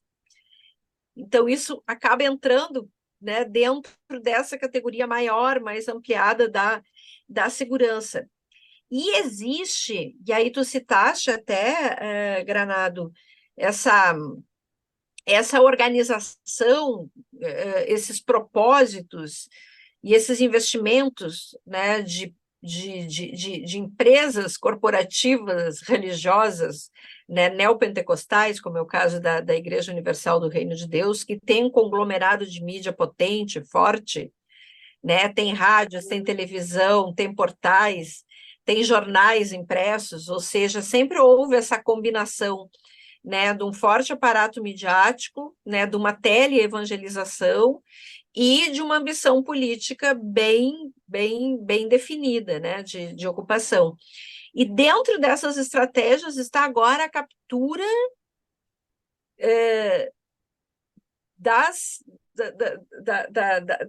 das forças policiais. Isso é um fenômeno bem significativo, bem importante, o Exército do Senhor, e há uma eficácia bastante forte nisso, o quanto está se associando a ação do policial, a valorização do policial, dentro dessa lógica, principalmente pela Igreja Universal. A gente tem várias denúncias, tem vários casos, né, de batalhões inteiros indo para cultos durante, inclusive, o horário de trabalho aqui no Rio Grande do Sul, no Distrito Federal, no Rio de Janeiro, isso também é muito, muito comum. Então, tem um apelo e tem uma oferta, uma identidade, uma valorização que o policial ele não encontra no campo progressista. Tá? Um lugar, porque esses segmentos, eles não querem apenas, eles querem reconhecimento e estima social também. E hoje, né, não sem motivo e não sem razão, e aí né, o Vicente traz também esse aspecto do inimigo interno, da questão de segurança interna, segurança nacional, né, que acaba transbordando para a imagem que a gente tem, né, de polícia. Muitas vezes, né, o campo progressista entende o policial não como a solução para a segurança pública, mas como problema, como o assassino de jovens negros na periferia. Então, essa disputa ela está muito, muito, muito presente e ela é muito definidora de um lado ou de outro de quem está fazendo esse debate. O Ricardo nos traz a pergunta sobre alianças, né, nessa área da segurança, né, como as tentativas de golpe elas se ancoram no vetor, né, de geração de caos para depois, né, trazer a ordem. Se a gente pode pensar que essa aliança do crime organizado com a extrema-direita, né, se ela será, né, acionada, conformada, se a gente pode detectar isso. O que a gente fez em termos de discussão lá na Colômbia revelou que isso já é uma realidade em vários estados nacionais. Por exemplo, no Peru. Né? No Peru existe um entranhamento, uma determinação, uma definição, assim, inclusive com financiamentos de recursos, mas não só isso, porque o Peru, por exemplo, é um país que tem 70% dos seus trabalhadores na informalidade. 70% na informalidade. Então, o que a gente identifica e tenta combater de algum modo, como crime organizado, para eles é um mercado de atuação, de empreendedorismo, né, dentro de uma lógica, de uma identidade, de uma necessidade de sobrevivência mesmo. Né? Seja pelo tráfico de pessoas, seja pela exploração dos recursos naturais que estão ali disponíveis, que é um meio de vida para que as pessoas consigam realmente sobreviver, né? E isso se associa muito a uma lógica, a um ideal, a um sentido, né, que a extrema-direita trabalha. Por quê? Porque ela está para destruir o que está aí. Né? Esse estado de bem-estar social, ele não funciona, ele tem privilégios, ele recompensa quem é vagabundo e não trabalha, né? Esse é o discurso. Então, isso precisa ser destruído, colocado outra coisa no lugar. Então, essa destruição, essa sanha, esse combate, ela faz eco em quem está ali, né, nas franjas, né, desse capitalismo que não consegue sobreviver.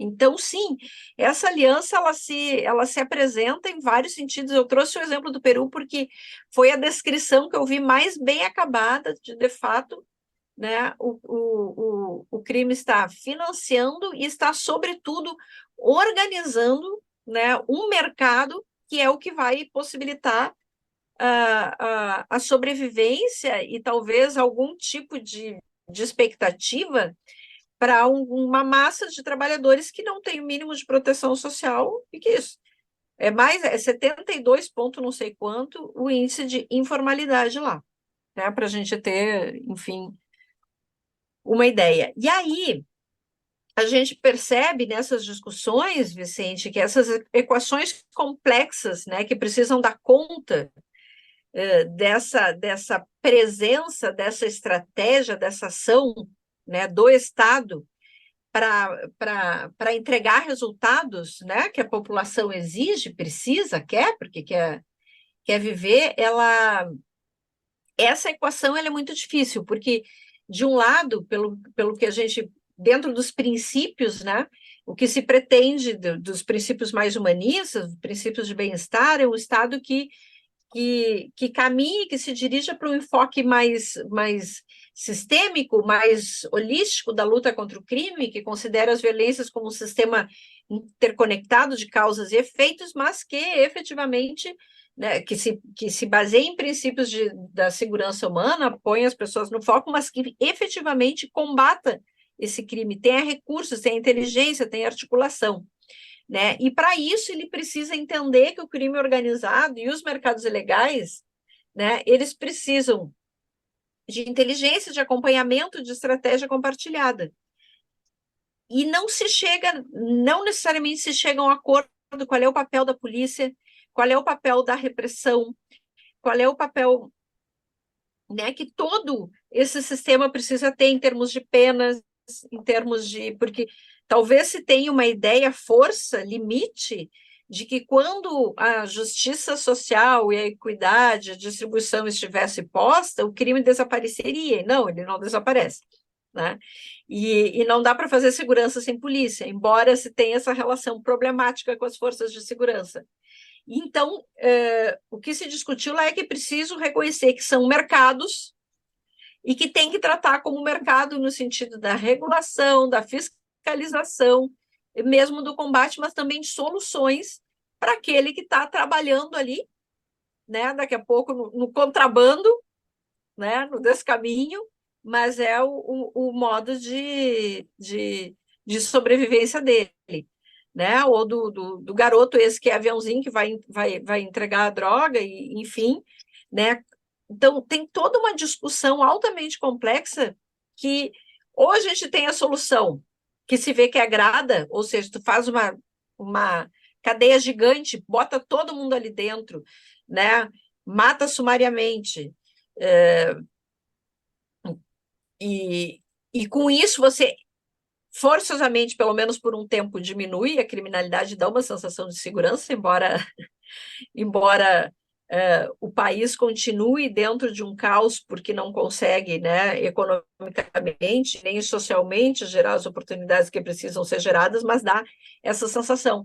Então, o que me parece que a gente está, e aí essa emergência da extrema-direita, a gente está num momento de fadiga, né, da possibilidade de acumulação do capitalismo, com descarte de muitos, com uma violência exacerbada, né? E esse chamado antissistema, esse rigor, essa solução, né, mais fácil, mais confortável e mais em dia com o ressentimento, inclusive, dessas pessoas, é muito sedutora. Né? Qual vai ser o nosso discurso? Voltando ali para o tema, né, que foi, de maneira recorrente, foi a violência contra a mulher. Como é que a gente vai abordar isso? Fazendo catequese, dizendo como que linguagem as mulheres da periferia podem ou não podem usar, trazendo toda uma questão do machismo estrutural, ou trazendo para a vida concreta, né, alguns aspectos, inclusive, né, dessa violência. Porque se a gente pensar essas igrejas neopentecostais, eu fiz uma pesquisa sobre isso, elas são uma rede de proteção para as mulheres agredidas. Elas têm essa rede.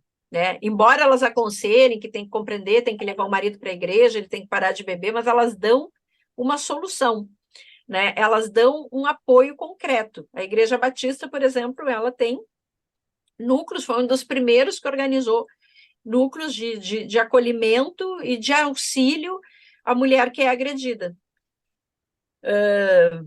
Então, todas essas questões a gente tem que rapidamente pensar, e eu estou em pleno acordo com o André, de que a extrema-direita e o seu racionalismo está muito vivo, está à espreita, que uma possível eleição do Trump fortalece tudo isso, e que, de fato, a gente não está com a vida ganha, né, Granado? Porque apesar da economia estar bem, dos índices terem melhorados, porque essa sensação, né, porque essa sensação ruim, né, porque esse ressentimento, porque essa revolta, porque essa descrença, né, que existe, com que argumentos, com que ações, com que pautas simbólicas a gente precisa combater isso, para além dos bons índices econômicos, a gente ter convencimento e ter proteção contra um tipo de solução que que o fascismo se oferece. E conversando rapidamente com o Tadeu, que dirigiu o André, a pergunta, mas sim essa sensação que a gente tem que o bolsonarismo ele trabalha com o alto ali da pirâmide, ela é verdadeira, porque a pesquisa nos mostrou que aquele público todo da Paulista, a maior parte deles, claro, tinha um contingente importante de cuidado em católicos, gente, era, né, de denominação religiosa, era sobretudo os católicos, eles são uma força mais silenciosa, mesmo menos histriônica, não tem essas grandes lideranças que faturam muito em cima do seu possível poder de mobilização, como é o caso do pastor Malafaia, mas eles eram mais de 40%, eram católicos, desses movimentos de renovação carismática e mais conservadores.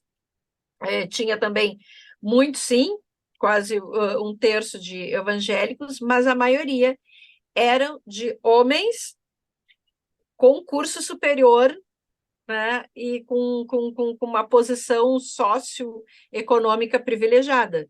Ou seja, sim, essa elite se seduz e ela dá sustentação para o projeto fascista, em síntese. Acho que era isso. Desculpe se me alonguei. A gente se empolga, né? Obrigada, Não, gente. foi ótimo, Sandra. Muito obrigado mesmo. André, por favor, com você.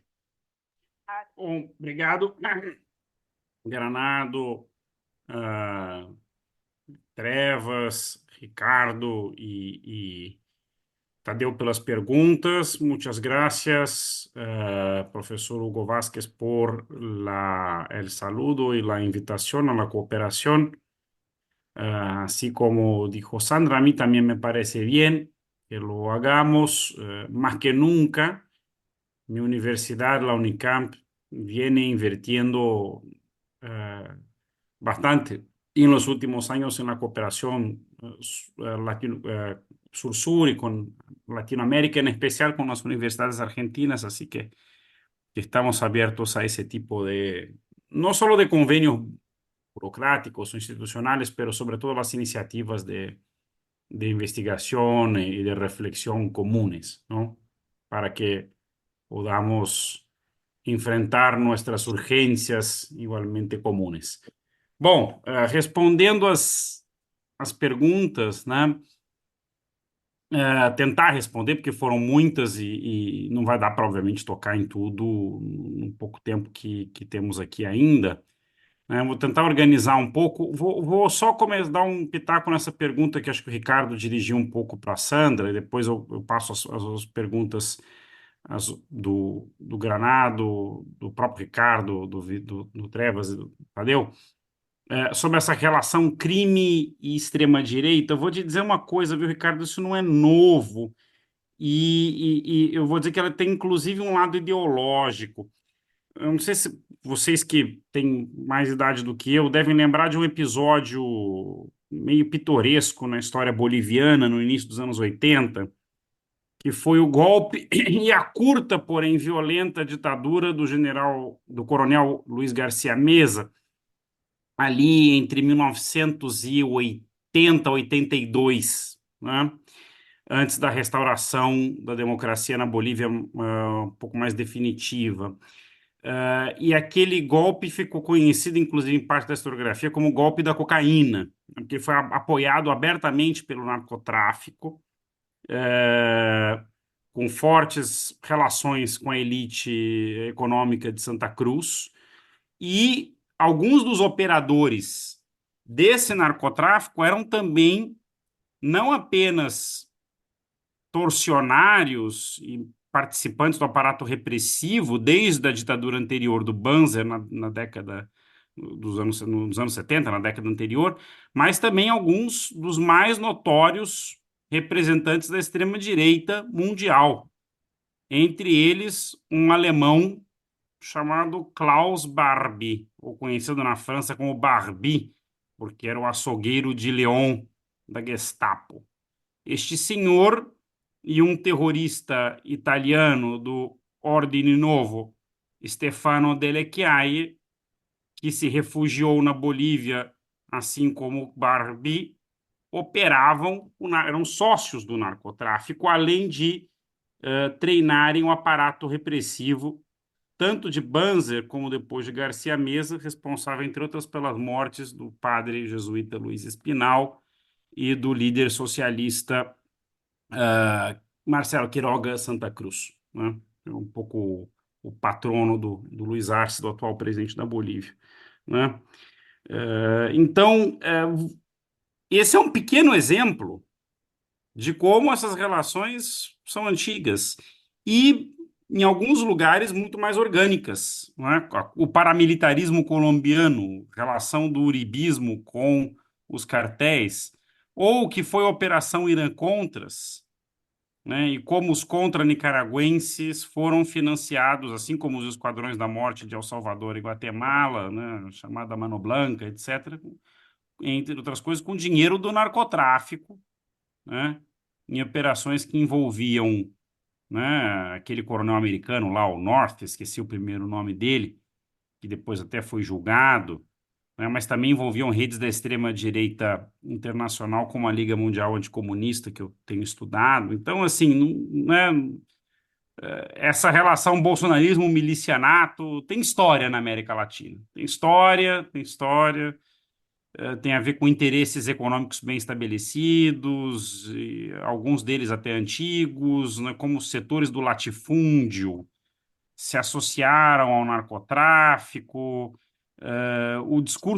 como o discurso da contra-insurgência, curiosamente, né, da doutrina de segurança nacional, ao priorizar o perigo vermelho, a subversão sindical, camponês, estudantil, etc., acabou encontrando, inclusive, no narcotráfico, um aliado útil para financiar aquilo que você não pode financiar com o Caixa 1, tem que financiar com o Caixa 2, coisas como parecidas com o que foi a Oban no Brasil, né, mas N operativos desse tipo em toda a América Latina, Condor, etc., os narcos, em alguns contextos, se revelaram aliados úteis e financiadores, né, também conspícuos dessas coisas. Então, essas relações vêm de longe, né, em grande parte da América Latina. Acho que esse é um ponto importante para fazer.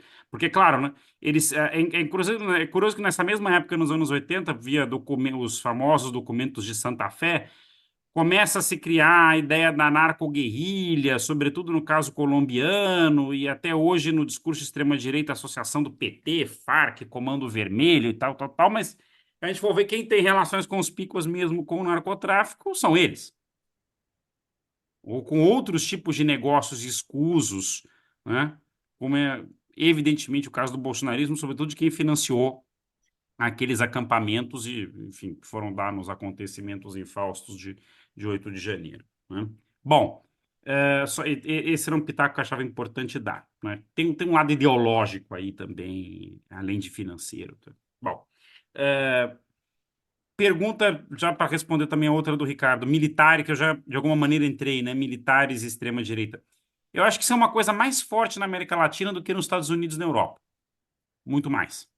Justamente por conta dessa velha, digamos, dessas velhas alianças hemisféricas e de classe tecidas à luz da ideologia da segurança nacional, que o padre Comblan estudou no final dos anos 70, né? Tem depois toda uma literatura especializada sobre isso, DSN, né? Eu tenho dialogado um pouco com essa coisa, e aí é interessante, porque isso não é uma ideologia apenas dos militares, também é uma ideologia formulada por civis, e por civis muitas vezes de extrema-direita, católicos integristas, né? Essa heterogeneidade ideológica também não é inteiramente nova, né? Variável em alguns casos. No caso argentino, por exemplo, os militares tinham uma formação muito mais clericalista, né? Ultracatólica do que no caso do Brasil, né? Onde tendiam, embora muito conservadores e muitos deles católicos, tendiam a ser mais seculares, por exemplo, os argentinos ou os chilenos.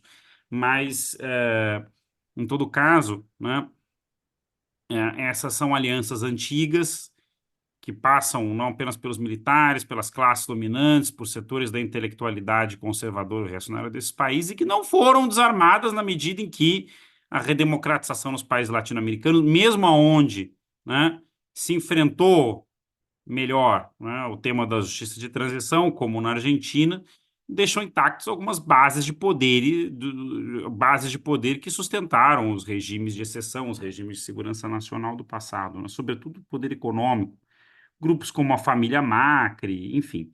Essa gente nunca deixou de ser aquilo que sempre foi, né? Acho que isso é importante. Agora, na Europa e nos Estados Unidos é diferente. Você vê que o Trump, inclusive, já reclamou que ele não tinha generais como generais alemães, né? Se referindo ao 6 de janeiro, né? E o complexo industrial militar não necessariamente gosta do Trump, até por motivos que acho que o Tadeu, na provocação, no bom sentido que me fez, tocou, né? Os grandes promotores de guerra hoje não necessariamente estão no trumpismo, né? Estão, por exemplo, no Partido Democrata, né? Essa semana renunciou, né, uma figura importante no Departamento de Estado. Me chamou a atenção aqui que até gente politizada na Califórnia não sabia muito sobre ela, né, que é a Victoria Nuland, que é uma figura importante dos neocons americanos, que serviu a administrações republicanas, como a administração Bush, e agora serviu a administração Biden, e também tinha servido a administração Obama, né? Uma intelectual do complexo industrial militar americano, especializada em promover guerras, como, aliás, fez na Ucrânia. Deixou atrás de si um desastre, uma coisa horrível, e estava na administração democrata. O Trump empregou alguns neocons, sobretudo para lidar com a Venezuela, mas depois também se desfez deles, né? O John Bolton, que escreveu um livro para falar mal do Trump, e o Elliot Abrams, né? Velhos operadores da Guerra Suja na América Central, tentaram, né, operar um regime change na Venezuela aí, há uns anos atrás, não se sentiram muito respaldados pelo boss, né? Caíram fora e, no caso do Bolton, caiu atirando, né? Mas, enfim. Então, a relação é um pouco diferente, me parece, por aqui. Em parte para a sorte dos Estados Unidos, né? Porque o Trump não contou com apoio militar para virar a mesa. E aí eu lembro que um colega meu da Unicamp, não vou citar nome, porque é uma pessoa até bem conhecida, mas fez há uns anos atrás, antes da eleição brasileira, em agosto de 2022, um certo louvor ao compromisso constitucional dos militares americanos. Eu falei, olha, para mim isso se explica pela velha teoria do imperialismo. Eles estão muito ocupados fazendo guerra em outros lugares para dar golpe dentro de casa, né? Não sei se esse padrão se manterá. Acho que a pergunta, inclusive, do Tadeu vai um pouco nessa direção, né? Mas depois eu já chego ali.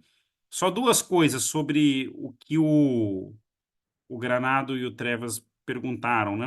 Acho que a questão da guerra cultural e base de massas, Granado, acho que esse é um ponto muito importante, mas acho que a Sandra fez uma ressalva boa. Os evangélicos são os que mais aparecem, mas os católicos estão aí, inclusive contra o Papa, né? A ala conservadora da igreja, que tem tido uma militância abertamente, quase que de oposição ao atual pontífice, em muitos casos, e que tem sido importante. Ela é mais elitista, mais silenciosa, mas ela é importante. Meu colega aqui da Unicamp, o Ronaldo Almeida, que estuda religião e política, a gente tem trocado muito sobre isso, né? Em algumas das intervenções dele, ele se pergunta qual que é a religião do governo, qual era a religião do governo Bolsonaro, por exemplo. E não é claro que sejam os evangélicos. Para Bolsonaro, ele mantém uma ambiguidade proposital, né? Se diz católico, casa como evangélica, se deixa batizar se batiza no Rio Jordão pelo pastor Everaldo, né? E aí, se você for olhar a composição de ministérios e secretarias, a coisa era até mais interessante, porque você tinha ali a Damares no Ministério da Família, Mulher, Direitos Humanos, Desumanos, enfim. Mas quem que era a principal assessora dela? É a filha do Ives Gandra Martins, Opus Dei. E assim por diante. Você tem os sionistas de direita, tanto cristãos evangélicos como judeus, né? Estavam ali muito representados, em parte, pelo Ernesto Araújo, pelos irmãos Weintraub, né? Então, é uma constelação de religiosidades de direita, conservadoras ou reacionárias, que tende a formar uma coalizão mesmo, né? E acho que isso se refletiu um pouco na Paulista com esses números do pessoal da USP que a Sandra lembrou, né? E as guerras culturais são travadas por essas coalizões. Os evangélicos hoje fornecem a principal base de massas, mas não estão sozinhos nessa, e em alguns contextos não são nem a força mais importante. No caso do Chile, por exemplo, não são, é o velho establishment católico, Opus Dei ou TFP, no caso do Chile, Fidúcia, enfim, que sustentou o pinochetismo. Cástia vem disso daí. O próprio Milei na Argentina agora está tentando fazer acenos para os evangélicos, inclusive tirando financiamento de movimentos sociais e passando para eles, mas o voto evangélico não tem o mesmo peso que tem no Brasil, e o Milei também joga com ambiguidade, mas de uma outra maneira, né? Se dizendo católico, mas em processo de conversão ao judaísmo, e aí entra toda essa questão do que Israel representa hoje para a extrema-direita mundial. Não vamos poder entrar nisso aqui hoje, daria só uma sessão sobre isso, né? Mas acho um tema bem interessante. Então, acho que essas guerras culturais, que aqui nos Estados Unidos tem algumas décadas já, isso é uma dinâmica da direita desde o reaganismo, da moral majority, etc., né? Elas têm que ser vistas dentro dessa complexidade, né? Mas tem uma eficácia política impressionante, né? Eu só registraria que é uma forma de política de identidades, mas que acho que tem pilares materiais, e a Sandra apontou alguns deles no caso da base popular evangélica no Brasil, né? Que a gente não pode perder de vista para achar que é apenas uma coisa. Quer dizer, a cultura nunca é apenas a cultura, né? E acho que isso é importante, né? Para a gente não fazer uma contraposição também mecânica entre economia e cultura, porque hoje essas coisas estão muito imbricadas, né? Bom, Trevas, acho que é coisa de vender certezas, né? Acho que nós já vendemos certezas no passado, né? Até 1989 elas se chamavam socialismo, né? No início do século XXI, pelo menos na América Latina, a gente também vendia, ainda que menos utópicas, algumas certezas que convencionamos chamar de progressismos, né? Maré rosa, enfim, né? E hoje, tanto as grandes certezas de até 40 anos atrás, como as certezas médias de 20 anos atrás, foram muito abaladas, e a gente ainda não conseguiu achar um outro enquadramento, né? O que faça uma síntese dessa história, porque também o nosso campo hoje é muito fragmentado. Isso que nós chamamos de progressismos hoje, né, é uma miríade social, no caso um país como o Brasil, né, que envolve atores muito diversos, até porque os sujeitos tradicionais que sustentaram um projeto histórico como o PT estão muito debilitados, sobretudo sindicatos e a classe trabalhadora organizada, né? Os trabalhadores, obviamente, ainda são a maioria da população, mas é uma classe trabalhadora muito fragmentada, né? Sobretudo política e culturalmente. E aí você tem uma miríade de atores, de movimentos coletivos, de mulheres, LGBTQIA+, negros e negras, e ambientalismo e assim por diante. E nós não temos síntese. A direita tem uma síntese, né? Apresenta algumas sínteses, são horríveis, mas ela apresenta, né? Eu acho que a figura do Lula ainda é unificadora, por isso que conseguiu ganhar a eleição, né? Mas o que será de nós quando este homem que já tem uma idade avançada não estiver mais entre nós? É uma boa pergunta, acho que ninguém sabe. Isso é um pouco aflitivo, né? Um pouco, bastante, né? E, por fim, acho que a questão que o Tadeu me colocou, eu concordo, Tadeu, acho que você tem razão. Quer dizer, por um lado, tem o que eu mencionei brevemente, que é a vitória do Trump, se concretizar, que não está nada garantido que isso vai acontecer, ela dinamizará a extrema-direita mundo afora, tanto porque vai infundir ânimo moral na tropa, como também porque vai criar novas, quer dizer, ou rearticular novas velhas fontes de recursos políticos, financeiros, etc, etc. Porém, acho que você tem razão. Por outro lado, os Estados Unidos tende a se fragmentar mais e a se enfraquecer internacionalmente, dado o seu enfraquecimento interno. Inclusive, eu ouso dizer que o apoio que o Biden deu à democracia no Brasil, no sentido de vetar um golpe de Estado aqui, tem mais a ver com razões de política interna do que externa, ou pelo menos com uma combinação de ambas. Porque para ele seria muito ruim que o Trump tivesse um aliado num país tão importante como o Brasil, ainda mais com poderes ditatoriais, como seria o caso de um Bolsonaro no governo pós-golpe, e que questionava a própria eleição dele, Biden. Então, fazia todo sentido que o governo americano dissesse aos nossos militares: olha, não aprontem dessa vez, não contem conosco, né? Agora, é isso, o consenso político aqui dentro está muito fragilizado.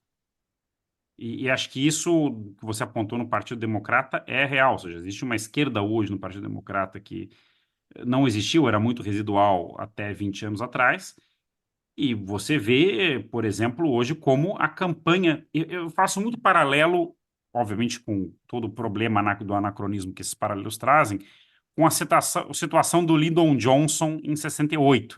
Aliás, a Convenção Democrata será em Chicago, olha só o repeteco, né? Porque o grau de divisão, sobretudo na base mais jovem do Partido Democrata, de conflito geracional, que a coisa da Palestina e a postura do Biden em relação a Israel e Palestina tem gerado, é enorme. É enorme.